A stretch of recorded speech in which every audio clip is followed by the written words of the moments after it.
இன்றைக்கி ஐயனாத்துணை எபிசோடில் பார்த்துக்கிட்டிங்கன்னா பல்லவனை வந்து காலேஜில் வெளில போகிறாங்க சோழனும் நிலாவும். அவள் வந்து நிலா வந்து சமாதானப்படுத்துறாங்க, நிலாவும் சோழன் சமாதானப்படுத்துறாங்க. ஒன்றும் பிரச்சனை இல்லை, நம்மளாம் இருக்கோம்ல, பார்த்துக்கலாம், அவங்க திரும்பி வந்துடுவாங்க அப்படின்னு சொல்லி நிலா ஒரு போலியான நம்பிக்கை கொடுக்குறாங்க.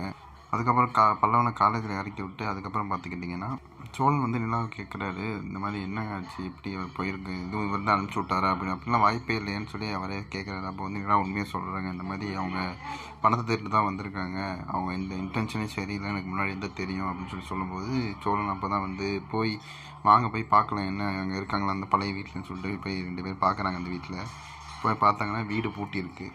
இதுக்கடுத்து பார்த்துக்கிட்டிங்கன்னா சேரனும் சந்தாவும் பேசிகிட்டு இருக்காங்க. இந்த மாதிரி சந்தா கேட்குறா, இந்த மாதிரி உங்கள் தம்பி என்னாச்சு, அவன் நல்லா இருக்கானே போ அப்படின்னு கேட்குறாங்க. நல்லா இருக்கு, அவங்க அம்மா பாவம் வந்தாங்க, இப்போ திரும்பி போயிட்டாங்க, சின்ன வயசுலேருந்தே அவன் கேட்டுகிட்டே இருப்பான்னு சொல்லி சேரன் சொல்கிறான். அப்புறம் வந்து சேரன் வந்து இந்த மாதிரி பாண்டியனுக்கு வந்து 3 லட்சம் கொடுத்து இது பண்ண போகிறான், ஓனர் ஆகணும்னு சொல்லி அந்த இது பகிர்ந்துக்கிறான்.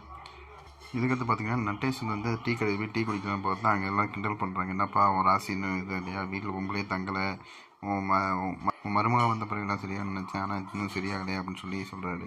இதை கேட்டு நட்டேஷன் டென்ஷன் ஆகி கல்லெடுத்து அடிக்க வந்துட்டார். அதுக்கப்புறம் ரத்ரி வந்து இந்த மாதிரி உங்கள் வீட்டில் தான் சொன்னால் நாடிடும் அப்படின்னு சொல்லிட்டு போயிட்டார். இதுக்கடுத்த சீனில் பார்த்துக்கிட்டிங்கன்னா வானதியும் பாண்டியனும் பேசுகிறாங்க. இந்த மாதிரி என்னை கூப்பிடவே இல்லை, நீ இப்போ பணம் கொடுக்க எந்த விஷயமே எனக்கு தெரியாது, நீ எதுவுமே சொல்ல மாட்டேன்னு சொல்லிட்டு சொல்கிறான். அப்புறம் வானதி வந்து இந்த மாதிரி நீ கூப்பிட்டா பார்க்குறேன் அப்படின்னு சொல்லி சொல்கிறான். அதுக்கப்புறம் பார்த்துக்கிட்டிங்கன்னா பாண்டி வந்து ஓனர் கூப்பிட்றான்னா 3 நாள் நேரம் வந்து பணத்தை வாங்கிக்கோங்கன்னு சொல்லும்போது இந்த மாதிரி சேரன், பாண்டியன், பல்லவன், நிலா எல்லோரும் வராங்க. வந்து இந்த மாதிரி பணத்தை கொடுக்கும்போது அது பணத்தை கொடுத்து இந்த மாதிரி பாண்டியன் ஓனர் நாளைக்கு அக்ரிமெண்ட் மாற்றுறேன்னு சொல்லி இன்றைக்கி அதோடு முடிக்கிறாங்க. இதுக்கப்புறம் என்ன நடக்குது நம்ம அடுத்த வீடியோ பார்ப்போம். நன்றி, வணக்கம்.